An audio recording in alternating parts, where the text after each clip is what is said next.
never let a man come over to your house after a first date. And if you used to do that, you're not going to do that after the story time. Let's go.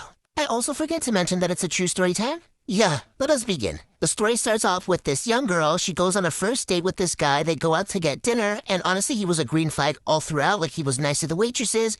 He paid for the bill. Like, no red flags at all. This is why no matter how normal or nice a guy seems to be, you can never trust them too quickly because the story's like this. The dinner goes great, he pays the bill, and then they just go about their day and they go to their own homes. So obviously this is a respectful man, right? Like, he didn't even try to get her to come over and didn't ask to go over to her house yet. So she goes home and then she gets a call from him and he's basically saying how he can't find his key, his roommate is not answering the phone, and if he could just come over for the time being until either his roommate answers the phone or he finds his key somehow. And she obviously said yes because, once again, no red flags. He comes over, they're having a blast, they're just sitting on the couch, talking, vibing, and then it just gets really late. So she's like, hey, you can sleep on the couch until you figure things out. I'm going to go to my room. And something told her to lock the door. Obviously, she lives alone. She doesn't normally lock the door, but something, an instinct. A woman's instinct is always right. So she ends up locking the door and then just going to sleep. A couple hours pass and then she gets a knock on her bedroom door and it's him asking for a phone charger because his died. Something told her once again, don't open the door, just tell him where it is. So she does not move and she says, it's on the kitchen counter, like, help yourself. And he says thank you and then he goes about his business. And then she just goes back to bed. Okay, this is where it gets a little for me. A couple minutes go by and then he comes back and knocks on the door and says, hey, this charger's not working. Do you have a charger in your room that I can borrow? Something just raises a flag in her head hey, something's wrong. Why does he want to get into my room so bad? So she calls the police. After she calls the police, she hears the door kind of opening. She hears a bunch of commotion outside.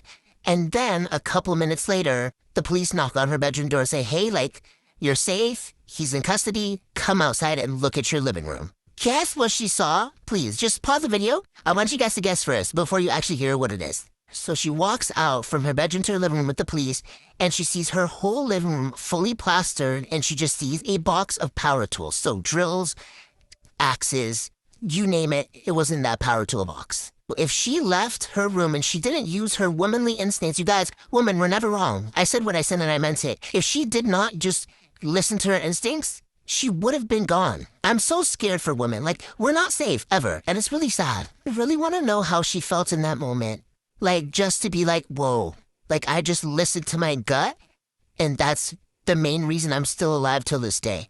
If you're watching this, I am so proud of you, and I hope you know that. Moral of the story is a man can be so normal, have the perfect job, and just be a walking green flag, and still not be the person that you think he is. So just don't let anyone into your home. Make sure that you guys run a background check first. Growing up, my daddy was literally a professional freaking panhandler.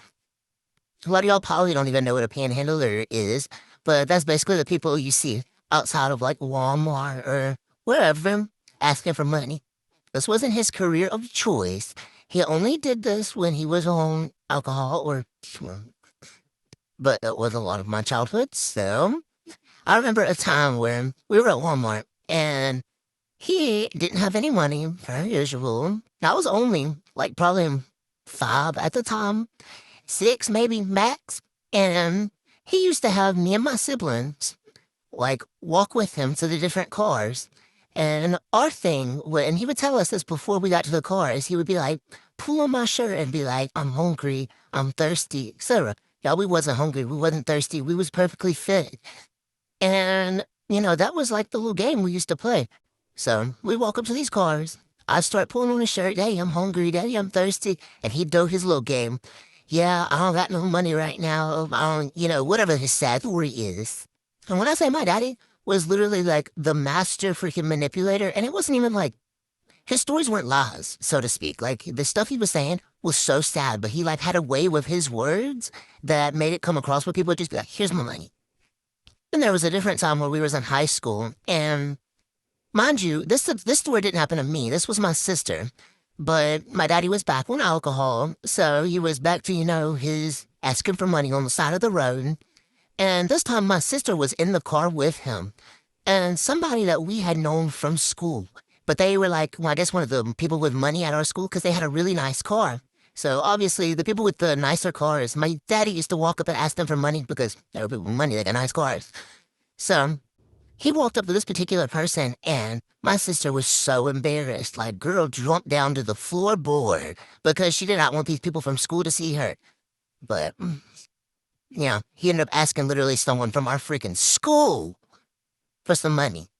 But, I don't know, me and my sister, when we were in school, you really couldn't tell that we didn't have money because we put on that we, had money or whatever. We always had nice clothes. We always kept ourselves together or whatever. But now that I'm grown, I can tell my stories because it's not embarrassing no more. Like, who shall I do?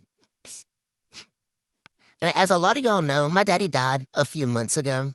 But even up until then, because he was still battling with addiction, literally, he would be like, you need gas money? Because I don't have to drive him places because he didn't have a car. This man had no shame. He would jump out and go panhandle for some damn gas money and then bring it back to me. But where you get the money, Daddy? Blah, blah, blah, down the road.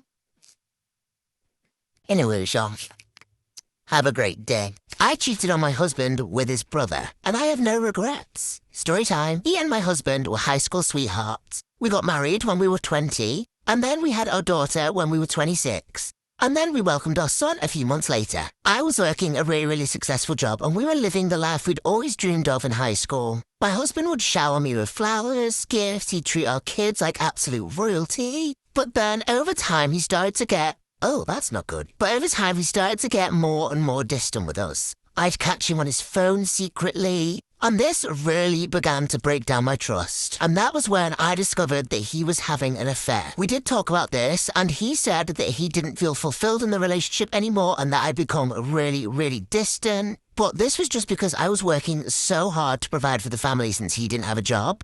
And I'm not gonna lie, I really wanted to leave the marriage at this point, but I decided to stay for the sake of our kids. We decided that it might be good to try out couples counseling. And I'm not gonna lie, for the first few months, it really, really worked, and we were back to our usual happy selves. Again, the cycle continued, he got really distant, and when I confronted him about it, he confessed to having more affairs and spending nights at other women's houses. He had even had other women in our home, in our bed. What is that about? I moved him into the guest bedroom because I'm not gonna lie, I couldn't even bear to look at this man at this point. Throughout all of this, my husband's brother Steve became my main support network. Steve was there for us all of the time. He would pick them up for school, he would look after them, he would make tea when I was working late. This went on for 2 years. 2 years! And at this point, my children started to call Steve Dad. He and Steve were spending a lot of time together, and I'm not gonna lie, we both absolutely loved it. We really, really clicked. So for Christmas one year, he actually booked me, my husband, and our kids a trip to Fiji. Fiji. Steve was desperate for me and his brother to try and fix things. However, when my husband found out, he told us to F off. Like, babe, it's Fiji, let's just go for the free holiday. He then just outright refused to go. In the comments, is anyone else turning down a free trip to Fiji? Because I know I'm not. He then had a screaming argument about it. He was saying how he's not going away with our little brats. He called our kids brats. He said that his kids weren't his anymore and they were mistakes anyway. I'm not gonna lie, this one really upset me and kind of threw me off a little bit. So I thought about it for a little while and realized that this trip was gonna happen, but I didn't want to go on my own with 2 kids. So naturally, I asked Steve. So this is now up to date. We went on holiday a week ago. Me, Steve, and all of the kids had an absolute blast. One of the best holidays I have ever been on. And my kids had such an incredible time with Steve. It makes me so happy knowing that they're gonna grow up with a father figure like him. So on this trip, we obviously, got it on. And I'm not gonna lie, I chose the wrong brother, and the universe showed me the way to the right brother. But anyway, we got back this morning, and I find my husband sat on the sofa. Let me know if you want part 2. I cheated on my husband with his brother, and I have no regrets. Storytime part 2. Make sure to check out part 1 here. So, like I said, I got home, and my husband was sat on the sofa waiting for us. He was bloody fuming. He asked me why I thought it was a good idea to take his brother, And I was like, well, you weren't going to come, so I wasn't just going to go on my own. But he was saying that the right thing to do would have been to discard the ticket. My husband then started to get a little bit leery, and he would not calm down. The only way he would relax is if Steve was to wait outside, so Steve went and sat in the car. Though at the moment, I'm in my sticking up for myself era. So I asked my husband if he'd had any girls over whilst we were in Fiji. And of course he did. And then he got really, really mad at me. And then he began to question if he was even the father of our children. Like, what? He was accusing Steve of actually being the father. He was like, they even look like him. Like, baby, your brothers, they're gonna look somewhat like him. So now he's forcing me to get a DNA test on both of our children. And after this, I straight up told him that I wanted a divorce. And I was actually shocked by how he reacted. He got so upset. Not the get up and start crying upset. More so the defeated. He lowered his head, like really disappointed. It was at this moment that he realized how much he had messed up. And not just the relationship with me. He realized that he'd ruined a part of his kid's life. And he'd also done a lot of bad things to Steve as well. He then apologized. And he began begging for us to be able to work through it. And I'm not going to lie, I really heavily considered this. Because I saw the guy that I'd fallen in love with in high school again. But then I stood up and realised who the fuck I was, and realised there was absolutely no way in hell this man was getting another chance. He was begging me to make sure that he will be able to see his kids, and I said that that wasn't an issue, but it had to be on their terms. After this, I chucked my husband out the house. I booked him an Uber, and I told him to go wherever he needed to go. He packed up his stuff and went really peacefully, actually. After that, I told my kids to go and pack upstairs and just take some time to chill, and this meant that me and Steve could have a chat about how we were going to move forward. We spoke about everything that had happened on the trip and how special it was for us. And we decided that we were really going to give it a go at dating. But we agreed that we were going to do this once the divorce was finalised, and it would also give the kids some time to readjust as well. I told the kids that they were more than welcome to see Steve whenever they wanted to, but he wouldn't be moving in with us straight away. Okay, so some little random updates. The kids have been in therapy because I thought it'd be a good idea for them to go to it. It's been a lot of big changes recently, and they seem to be getting on really, really well. The DNA test came back. And it proved that my husband was, in fact, the father. And then, during our divorce proceedings, my husband decided that he would like to get sole custody of the kids. This being the man that called them little brats, didn't want to go on holiday with us and hasn't looked after them for the past 2 years. Let me know your thoughts in the comments. I saved my husband's life, but ended up ruining our marriage. Story time. So, my husband Steve and I have been married for 6 years. We have 3 beautiful kids. We are both each other's first partner as we've been together since we were in high school. Throughout our relationship, it's become more and more evident that Steve struggles with low self-esteem. And although I obviously experience this as well, it is nowhere near as intense as him. So, 7 years ago, we decided that we were going to upgrade the technology in our house. We bought an iPad that he was going to use for gaming and I was going to use for reading. Since we logged in with his, Apple ID, I was then able to read all of the messages that he was getting from his phone. However, he didn't know this and I ended up hiding it from him for all these years. I started using it to my advantage, to be honest, because whenever it was his birthday or Christmas, I'd go on and look through all of his messages and see if there was anything he'd spoken about with his friends that he might want. It earned me some solid wife points. It was like a little superpower. So one day close to Christmas, I ended up finding this conversation that seemed really, really suspicious. He had been talking with this person for months, and in the most recent text, they were trying to arrange a location for them to meet up. And obviously, my mind went to straight, it's a woman, he's having an affair, what am I going to do, he's cheating on me. So naturally, I continued reading. But the more and more I read, the more I realised he was actually talking about purchasing something from this person. And at first, I couldn't work out what it was that he was trying to buy. But then a few days later, I was reading again, and it clicked that he was trying to buy an unregistered weapon. And it was really confusing to me because we live in such a safe, good area surrounded by families. So there was literally no reason for him to buy a weapon. And shortly after this, we started to get letters and post come through that was for life insurance policies. And it was at this point that I realised what Steve was trying to do. And I obviously wanted to be there to support him. But I didn't want him to find out that I knew what his plan was. I more wanted to know why he planned to do this to himself. So I came to the conclusion that I would let the authorities deal with this. I kept an eye on the conversation, and when the day came that they decided that they were going to meet up in a car park, I rang the police. Steve and this dealer guy were both arrested, and that was when I got the call from the police, and my world fell apart. Story time on the craziest girl at my high school. And I don't mean fun crazy. I know you guys have been waiting for the story times, and I'm finally all done with high school, so I'm gonna start doing like one really good one a week. I'm only gonna tell these stories from my personal experience. I don't want to spread like any false information, any false rumors, so if I don't know, I won't be sharing the information. But what I do know is that this girl came to our high school, I forget which year, but she came to our high school. She was all the rave, she was super pretty, she seemed to be super nice. I think I know why she came to our school, but I'm not for sure, so I'm not gonna say it. I never really had a big run-in with her until my best friend at the time started dating her ex. I always have heard things because she went through a lot of friend groups, and there was just always some kind of drama attached to that, you know? So anyway, my best friend starts dating her ex. They broke up. She said she didn't. He said she did. She said, I don't know what's true, but basically he meets my best friend, and when I tell you, these two together are the perfect couple, I can't even explain. Like, they're so in love, they're gonna get married. If they don't, I don't believe in love. This girl also